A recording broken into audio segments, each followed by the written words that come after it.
Okay, I'm assuming everybody's ready for the live entertainment. 1, 2, 3, testing. It doesn't seem to work because nobody's shutting up. I'm just wondering why they're all talking. Okay, now that I got your attention, I'm turning the mic over to Danette. Hi, everybody. I just want to say just a huge thank you for coming out and really celebrating Jim with us. And as I look out at this crowd, it's just like it once again touches me with how many people he touched and what a wonderful man he was.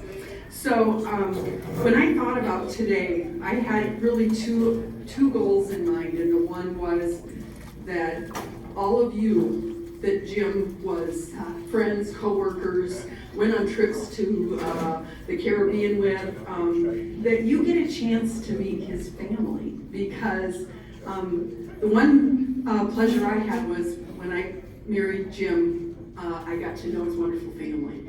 And today joining us, and I'm not going to be able to see everybody, but his daughter Rachel is here. There she is. Hi, there's Rachel. Sorry. And his grandchildren. Again, if any of you knew Jim, you knew how much he loved his grandkids, right? Like, they were number one. And they're here with us.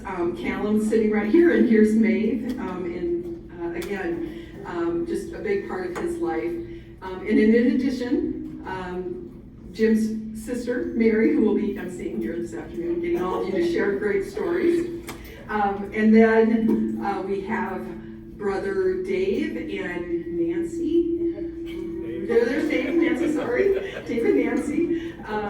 We have Tom and Debbie up here, and John and Kathy. And John's over there, and this is Kathy.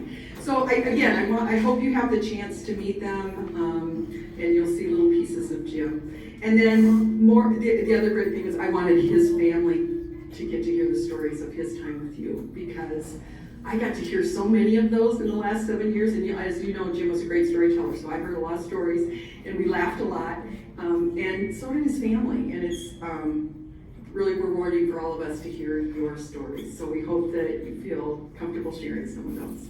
So thank you again for coming out today, really appreciate it.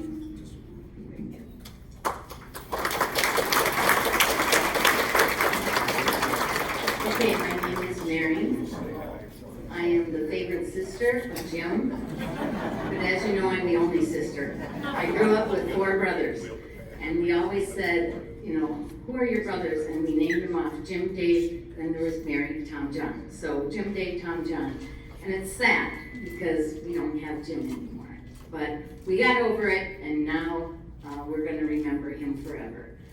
So I meet all of you people, and you're all like, oh, Jim this, and Jim this, and I'm thinking, oh my God, I should have had his autograph. You know, it's too late. Oh my God, you guys have him up here, and it's like, do you know what it was like growing up with Jim? No.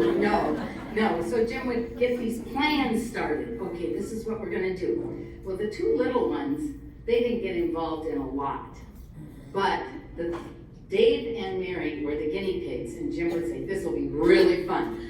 Don't tell Mom and Dad, but you're gonna climb up on the roof of the garage, and then you're gonna jump into the snowbank that we got from shoveling. And we did anything and everything. He made pulleys that you put on the tree, and somebody was always getting hurt, and Jim was like, I don't know why they did that. And I was like, oh my gosh, yeah, but we all got in trouble, but not Jim. No, he would never have us do any of those Diving things. off the garage roof into the pool. We got, that's, if you saw any of the video, we had a pool, above ground pool.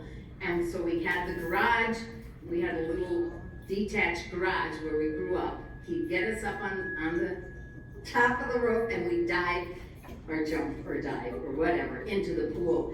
And Dad, oh my gosh, if you knew our father, he was a perfectionist.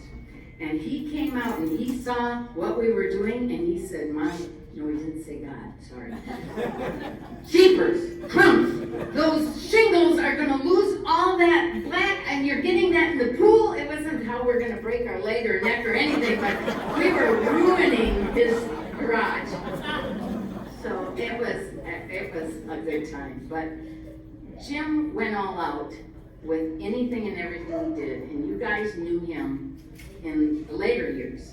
So what did he do first? Well, he had a motorcycle, and Dave had a motorcycle. They all had motorcycles, and so Jim said, well, if you want to go with, you better get your license. So what did Mary do? She got a motorcycle license. So we get the motorcycle, and Dave has this big trip planned, and Mom is listening to Jim, Dave, and Mary plan this trip. Where? To Tom's house in California. It's like, so Mom prayed and prayed and prayed that we did not make this trip. This is not going to be good. No. So all of a sudden, what was it, Dave? A week before we leave? A month before. What happens? Dave has to have heart surgery. So he's not going to be going, and Jim was not going to go with me.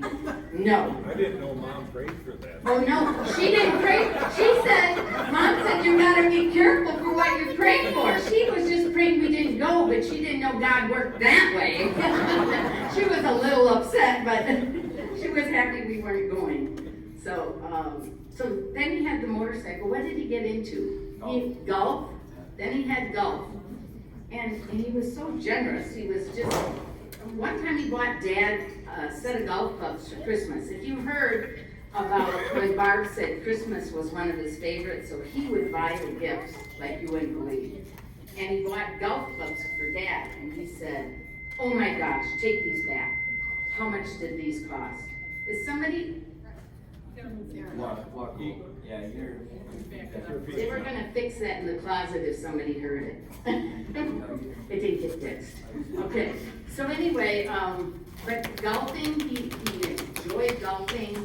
He did scuba diving. That was another thing. Mary, you're not gonna believe it. You've gotta get certified. So what does Mary do? She goes, I have to keep up with him. I mean, otherwise he would leave me in the lurch. I mean, it would be, no, you can't play with the big boys. So we got certified, we went diving, and he just went all out. And he went on all these trips, and then I'm so happy to meet the people that he went diving with, and even the pictures that we got that you guys sent in. It was great. It's great to see that because he would share all of his trips with us, and it was fun. But growing up with Jim, I know John has a story he wants to tell. He does, because he was the little boy, and he remembered. Okay, I'll tell the part about. Okay, so Jim was going to go to a concert. Who was it?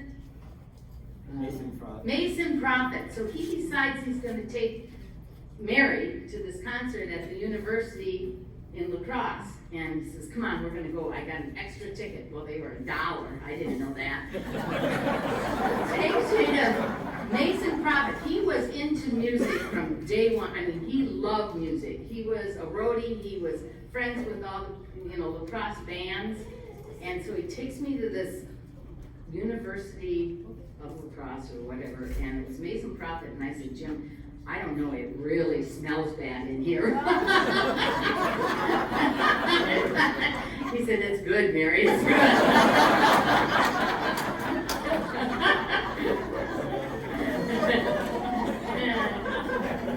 So, on his dying bed, he thought that was good too. I'm glad they made it legal by then, but he was comfortable. We had good times with Jimmy. I better not tell any more stories. I know, Dave. Would you like to tell something? The generator story. Well, I was just going to say that Jim's hobby was collecting hobbies. And one of his first hobbies was hunting. So he went and got his a hunting dog named Hoover. And he got himself a nice side-by-side or over-under shotgun, I forget what it was. And he got field pants and then the vest and all of that and the licenses. And I think we went hunting for 2 seasons, and we got a few birds and that type of thing. And afterwards, I totaled it all up and figured that he spent over $400 a pound for the. So that was his first endeavor. One pheasant and one rabbit. Tom or John, do you want I to? don't know the generator story. Someone, do you know that where you stick the hand in the? Okay, all right. Do you know that one, Dave? Yeah, I know Yeah, that. tell that one. That one's worth telling. We had a friend who was really into electronics, and he gave Jim an old generator out of a crank-up type telephone. And so he was experimenting with it, and his favorite trick was, well, let's see if we can get John to put his hand in the coffee can full of water while I crank the generator. And he did it, and No, Mom came down and go, what are you trying to do? well, Kill him? yeah. Mom said, what are you trying to do, kill him? Yeah. But he got John. There's a reason I have AFib. Been cardioverted and ablation. Never did really like Jim that much. You don't want his autograph. There was a time, I was the youngest and probably the dumbest. And so we'd shimmy up the tree in the backyard. We'd be up, 10 feet or so. And he'd rig this pulley system and clothesline. And he'd attach it to the tree and then down to the clothesline post with a pulley and said, come on, do it. He would never, go down these zip lines that before they made zip lines. He would never do it himself, of course. He just let's have John do it. So he'd ridicule me and berate me until I had the courage to jump 10 feet onto this pulley system, and I was supposed to neatly zip line down to the ground. Well, I made it about 2 feet, and the other 8 feet was painful. I remember, luckily, God was with us that day. I wasn't hurt, other than my feelings. But I started crying right away, and I ran in the house because I wanted to make sure Mom and Dad saw me crying, and they went out and punished me. And it was another one of those. What are you trying to do? Kill him? Yeah. And then the shock with the water. That was a lot of fun. And first one to jump off the roof. Yeah, that was fun. But he still had patience. And I think, Tom, didn't he help you learn to drive or something? No, that was Dave.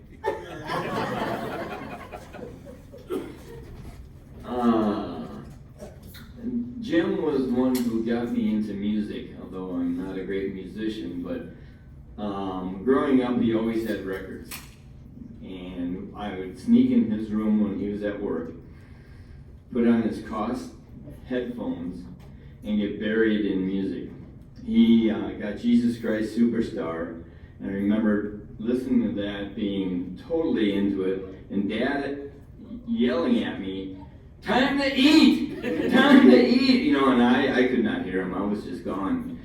And then when we were little, he would make us guitars out of wood, and we would play Beatles.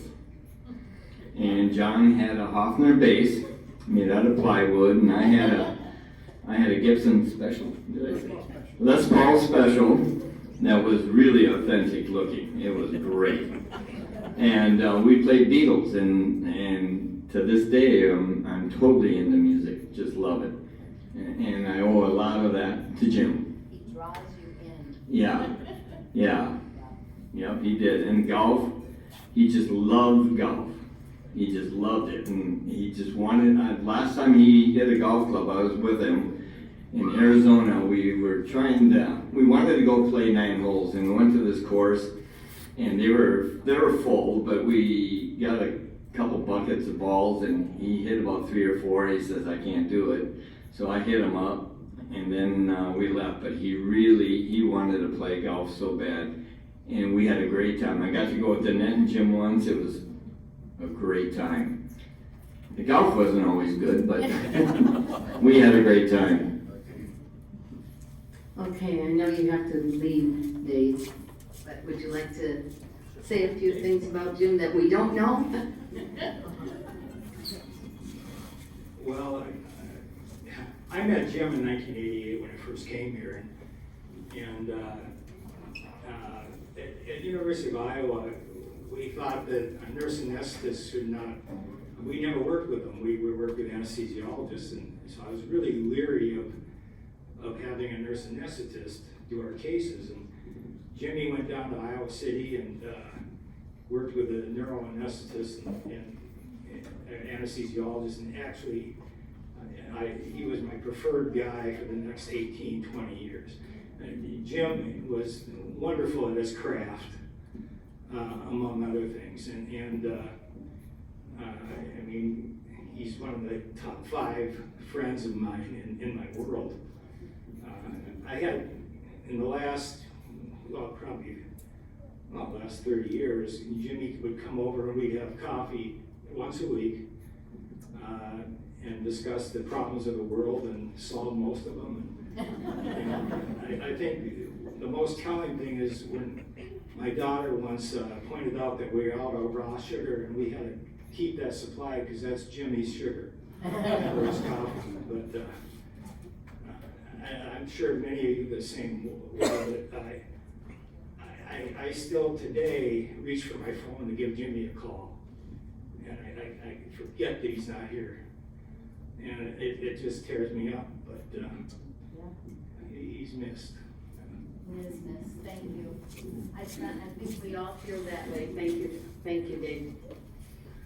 All right, is Dale here? Does Dale wanna say something? Is it you still here, Dale? Anybody? We wanna hear stories about Jim. All right, come on up, come on up. Because we only know him as kind of an aggravated kind of sibling that we wanted to get rid of, but we really want to hear about him. Well, thank you. I'm Walt Bates, and was a colleague of Jim's for many, many years. And I always thought we were twins separated at birth. I mean, gray beards, golf, scuba diving. But most importantly, we were twins because we were incredibly crude and had absolutely no boundaries. And in fact, I'm sure that Dr. Modernach has a pretty thick file on both of us somewhere. But one of the things I said is that when Jim walked in the room, everybody started smiling. Because when he walked in that room, you knew you were going to laugh. You knew somebody was going to get out of control. And it made, I've always been a believer that humor is the cornerstone of sanity. And, you know, we both worked in difficult things where I really felt it's important to laugh and to try to get everybody else to laugh. And it didn't really seem to me that it was all that important whether it was appropriate or not, just as long as we were. So, I'm only going to tell one story, and it's not even crude. I can think of some really disgusting jokes that we traded back and forth. But he and I get in the room and we kind of like play off one another, you know. We would just start and get going back and forth, and we'd throw in a few other crude crowds, some of which are sitting here.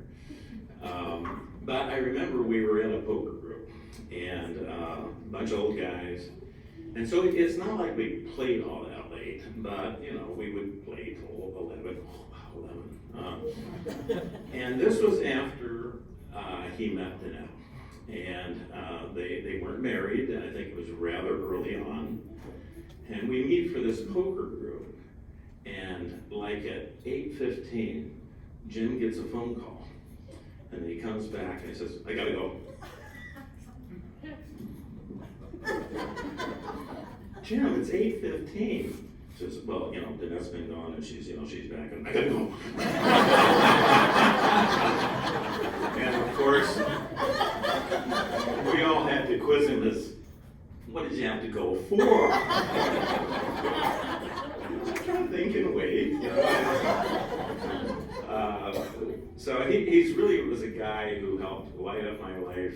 He used to, with a couple of guys, show up at 6 o'clock in the cafeteria down there, and I tried to get down there, because you could sit around and get the day kind of greased up with a little laughter, and then went a lot easier. So for the people who are there who aren't going to be exposed to that, I feel sorry for y'all, and we miss him.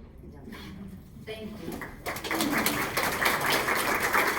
you very much.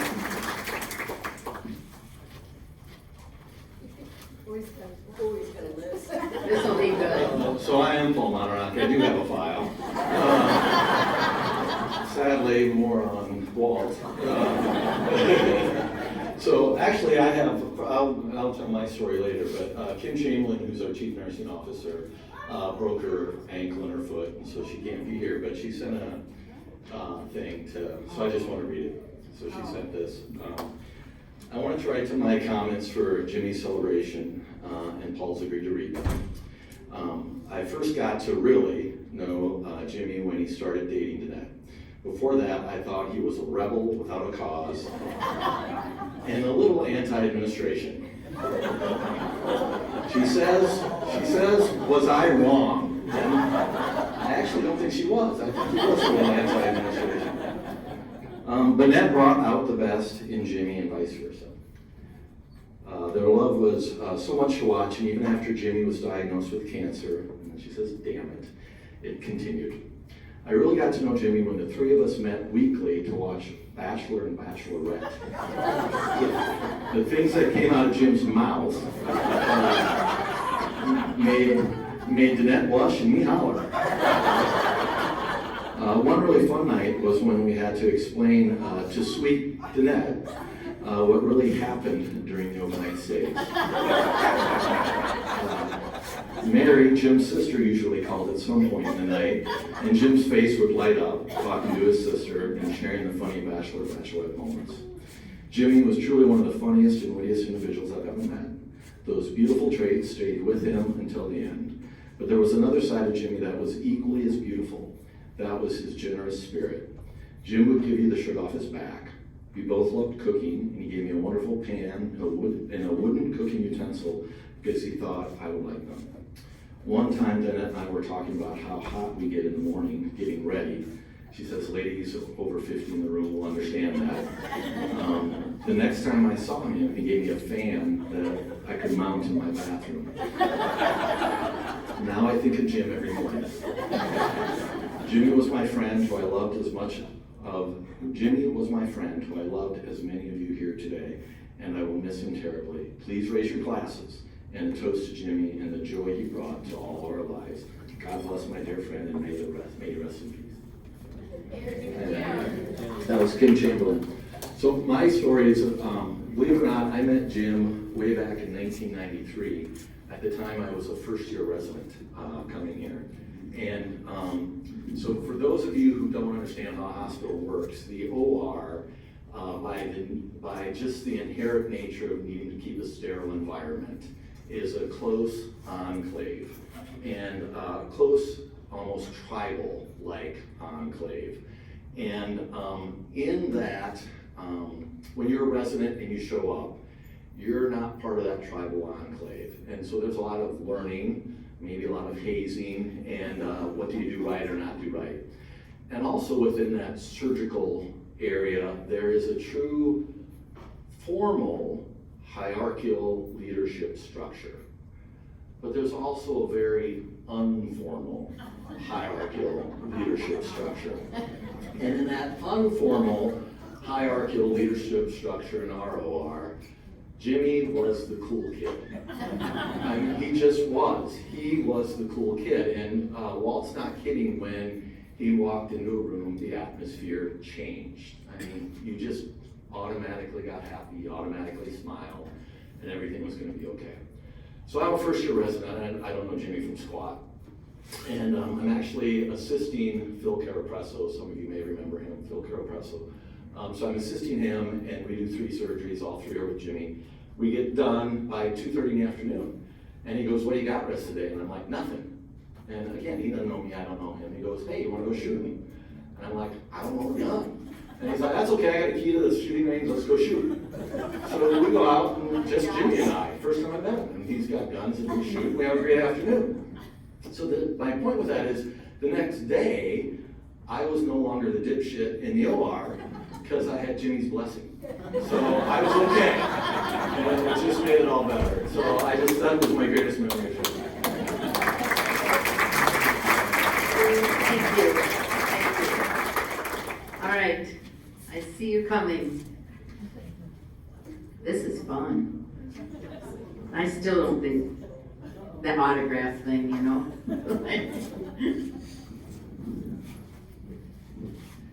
Hello, everybody. My name's Tim Gibbons. I'm one of the pods here in town. I met Jim in '95 when I moved to town.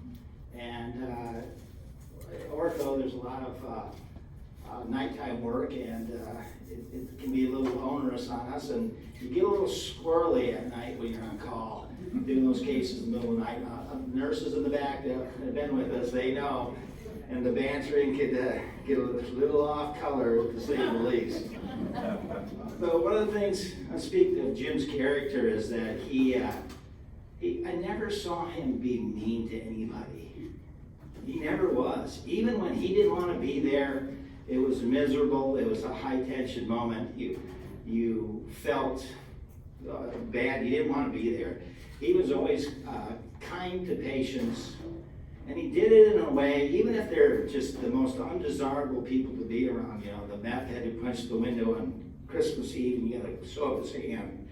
Jim had a talent about him where he could use his humor, even though he didn't like that person either, to make him feel comfortable, to undergo what we had to take care of. And that was an incredible talent. I've never seen anybody as talented as that as Jim was. My wife and I, she was my fiance at the time, and Jim went on vacation in the Caribbean, and Jim had this saying, we'd go out to dinner at the end of the day after scuba diving. He goes, now remember, when you get back to Mason City, you tell everybody that we partied till 2, we were skinny dipping at 3 a.m., we puked in the morning, and then we went scuba diving all day long. That's the story. Now, the real story was, we got up at 6, got our scuba diver stuff ready, we were all asleep at 8. You know? But he wanted it to be known that he was a party boy. And he adored you as much as any man can adore a woman. And he really appreciated you at this time of his life. You helped rekindle his faith. He really felt bad about his illness. He can share the things that he loved with you, like scuba diving, and he always wanted to. You know, he was magnanimous, you know, in his burden. You know, he had cancer, he couldn't do the things he wanted, and he handled it so well, with grace and dignity and a sense of humor. And so I didn't mean to be such a bummer up here, but No. he is a special guy, and this room is a testament to his how unique and wonderful a person he is.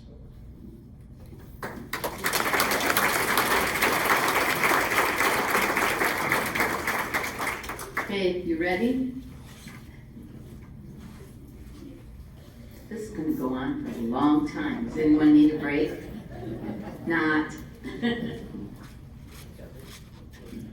My name is Dave Webster. I met Jim in 1982 when I interviewed for the job. Brandon Smigel was here, hired both Jim and I. And little did I know that quick conversation we had would lead to a 40-year friendship. I can tell Jim Sauer stories all afternoon. Yeah. We stayed with Mary when we were going to the airport to make our And I had airplane duty. yeah. Yeah. When Jim and I were going to the Caribbean diving. And I'm going to tell you just one quick story. Jim and I got in a little mischief around the hospital. So one day we're trying our luck at golfing, and the pro comes out and gets us and says, "You two have to get back to the hospital." And we thought, well, neither one of us are on call. There must be something serious. So we asked John, "Are we supposed to just go to the operating room or the emergency room?" He says, "Administration."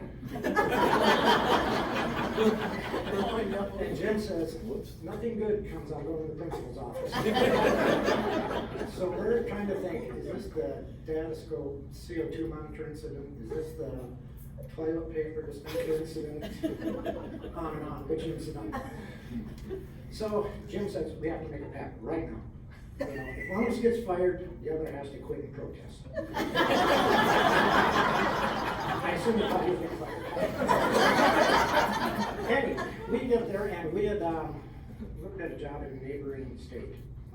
And word spread, and the administrator said, everybody's gonna get a pay raise, but there'll be no more looking for jobs. Who thought getting called to the principal's office was ever gonna turn out good?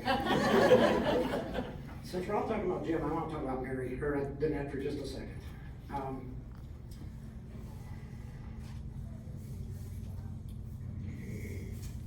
gonna pass. Okay, when Danette and I were corresponding just before, I'm sorry.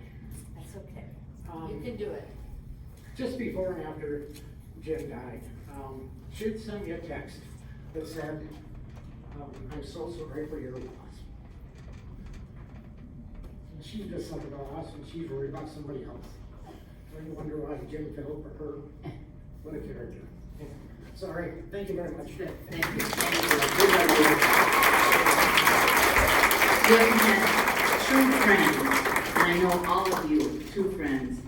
And I know I've been dancing with some of the nurses, I can't remember, but it was a long time ago, and you're probably here. And Jimmy would get this entourage, and I'd be there for the weekend. Come on, we're going dancing. It's like, oh my gosh, we had so much fun, and I know I had so much fun with you. Do you want to say something, Scooter? Come on. Now, come on, Scooter, Scooter, Scooter, Scooter. Okay, all right, no. But I meant a lot of you, just like Dale and Scooter, become family friends. Jim shared our family, Jim, Dave, Mary, Tom, John, Dad, Mom, with all of you. I know that, and we've just become to know, oh, there's Scooter, or there's Dale, or we don't know you, but we do know you, and we love you because you love Jimmy. So, I know you have something cute to say.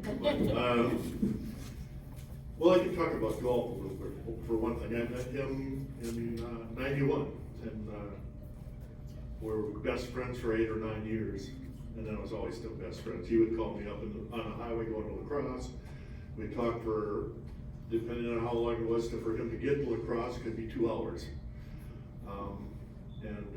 Anyways, so we started golfing. He was always golfing, and then I started golfing with him in '91. And I had an old set of clubs. Jim had a nice set of whatever the newest in thing was with the they had the beryllium clubs, and they were all cool. And so we went out golfing, and he had his old truck. So when we got done, opened the back of the truck, he threw his clubs in, he went in to sit in the seat, and I laid my clubs on the ground because I had taken my shoes off or something. And all of a sudden the truck starts driving backwards. I'm going, Jim, stop! Jim, stop! Jim, stop! Crunch. And he rolled right over a couple of my heads of my clubs, and ruined the whole thing. I said, Jim, what the hell? Did you hear me yelling to stop? He said, well, I looked back there. There was nothing back there. So then he convinced me to get a set of clubs just like his. So I had the bromium clubs or whatever, which turned out to be poisonous because of the way they were made, they kept killing people in India. But that's true. That's true. They were. But so I had the same set of him, and so we would go out golfing. It was pretty cool. We had these pretty cool clubs and stuff. And we were golfing one day, and he said, I got a big golf tournament with the family coming up this weekend. And he said, so I'm going up there we're going up for the whole weekend, the whole family's gonna be golfing. And so we put our clubs away, put them in the truck, came back. The next week, on Monday, he comes back to work and he goes, you son of a, I'm going, what? Well, Jim's left-handed, and I'm right-handed. When he got to the tournament, he set his ball up, and he went like this, only he had a club that was like this. And they looked at he said, I didn't have my driver the whole game. So that was one thing.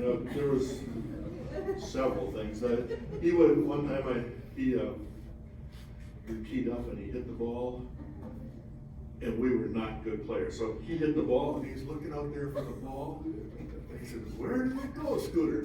And I went, it's about 10 feet back there. So then he used the putter and drove it about 100 yards. And the only other one that's probably a little bit more, he'd be embarrassed, but I'm gonna tell anyway. We did like to have a couple cocktails once in a while on the course. And so this one day, we had we got our cart, and it was early. We would be done doing 18 holes by 9:30 a lot of days. This was later in the day this time, but it wasn't too busy out there. And so we were on a cart going through the course down here, and we got to about 16. And just like say, all the guys at golf know this, that if there's a tree around, that's good enough. So we gotta go. So I go find this. Jim goes somewhere, and he had to go. He goes somewhere, and I'm going like, I'm picking up my ball from the green, and I'm going like over there, and Jim's like this. And I said, Jim, what are you doing? He said, I'm just going to the bathroom. I said, why didn't you use the bathroom? He said, where is it? I said, you're leaning on it.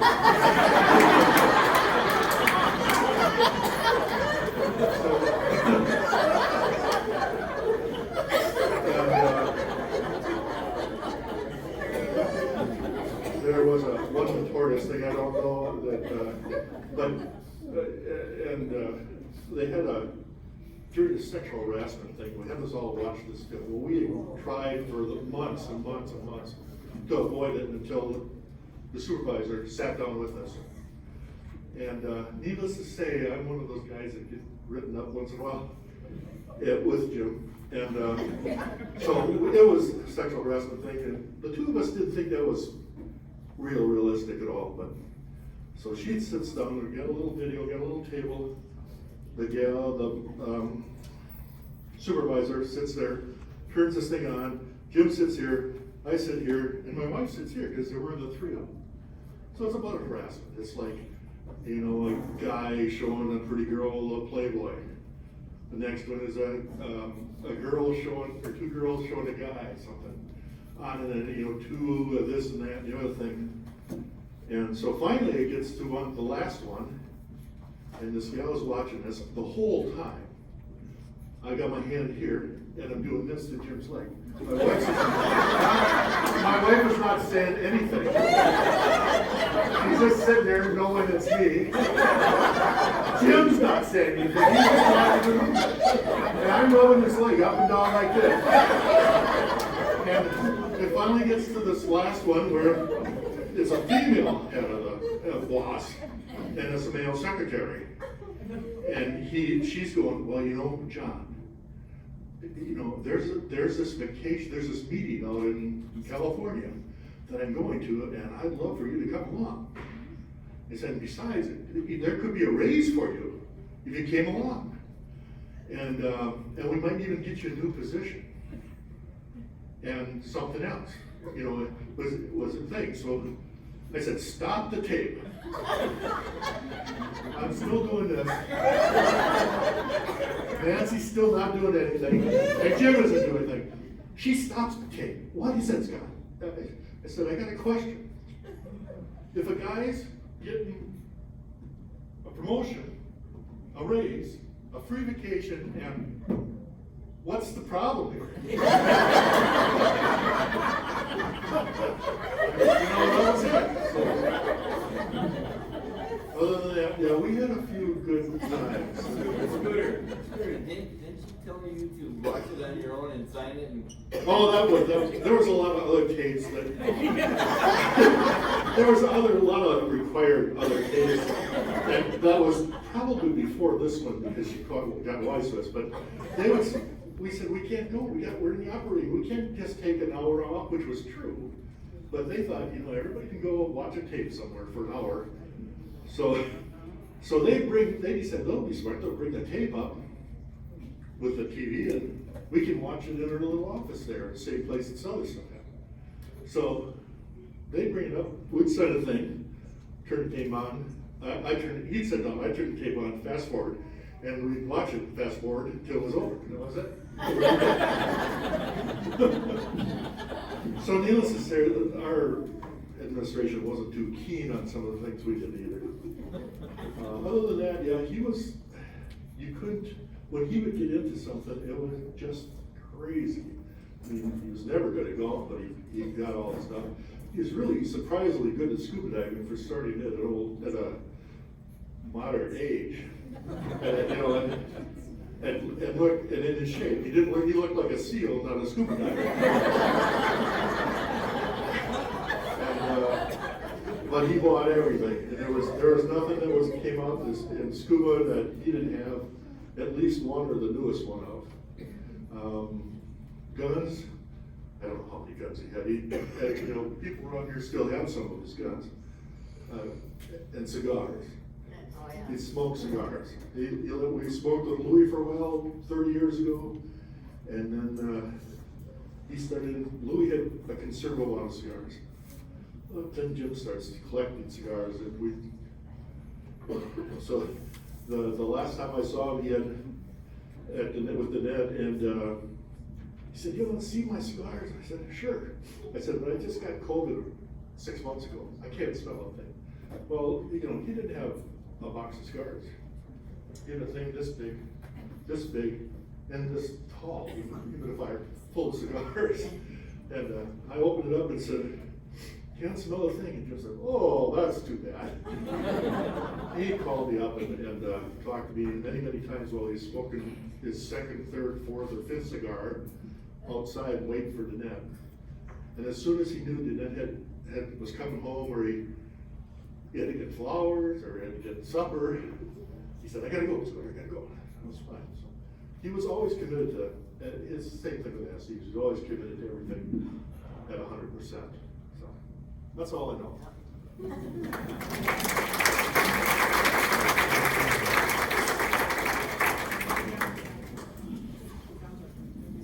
Come on up. Yeah, it was really strange to be having a good conversation with your brother, and I'd be talking to Jim for a while, and all of a sudden, click, oh, Danette came home. We were second-class citizens when he found her.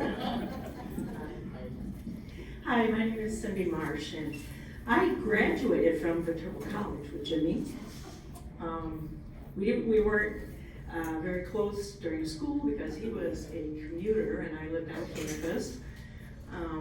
But then I went back to La Crosse to work in 1980 at St. Francis. And so I got to work with Jimmy in the ER while he was in anesthesia school.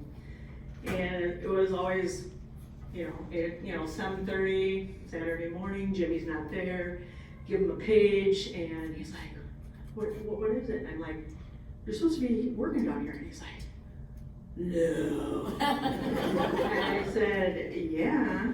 And he goes, "Oh, she did it to me again." Okay. So he's like, "Let me shower and shave, and I'll be down." And so we would then help him through the shift, and it was always fun.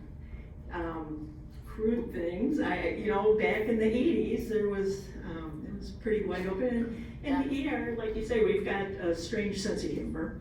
So he was always very proud of, he came down from the OR one day, and back in the day at St. Francis, we wore white uniforms. That's what the nuns expected.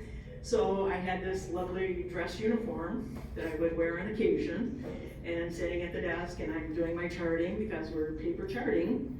And all of a sudden, there was this sweaty little group of toes crawling up my calf. And didn't even look. I'm like, God, Sauer, could you knock it off? And he's like, you didn't even look. And I'm like, who else would do this? I said, you are the one, you know. And he had quite the dexterity. I don't know of any man who, with 2 fingers, would go around and pop our bras. And so all of a sudden, we were having to go to the bathroom and try to put ourselves back together again. And yeah, that was our journey. And he is the reason I came and worked in Mason City in 1990. My husband and I were going to open a dog kennel, and we were going to move to Iowa. Called them up and I'm like, how is it, you know, to work in Mason City? Oh, it's great. Sisters of Mercy, you come on down here, they treat you good, you know. And so finally got to get back in touch with them again after he relocated here. Then we kind of lost touch again, and then we got back together. And so as I would travel through the Midwest, I'd always try to stop and see Jim. And thankfully, I came the week of Christmas to see Jim. And that's when he's like, did you see my new toy? And I'm like, what's that? And it was the humidor in the living room. He says, right over there. And I go over there, and that thing was stocked to the max. And I'm like, holy cow. He says, I'm ready. Warm weather, patio, Kindle, and I smoke. And so I set a date, and I said, all right, when it gets warm, I'm coming back. I'll suck a few brews down, and we'll sit outside. So unfortunately, I didn't get to do that part, but I did get to see him. And I got to hug him that time because pandemic, you know, he did, I stopped once and I'm like, can I see you? And he goes, yeah, one person, you know. So I come in and sit at the end of the couch, and then I took my mask off to have a drink, and then he's like, oh, you gotta come see the bedroom. We got all the, you know, remodeling done. So he starts walking towards me and like, stop, stop, stop. I said, I gotta get my mask on. And you know, we never touched. It was just sad. But this time we were able to. And I always love how he tells me the story that when he was first going to go out on a date with Danette, he goes, yeah, I said, I don't know who she was. You know, and all Dr. Beck kept telling me is, don't effing this thing up. I'm like, what?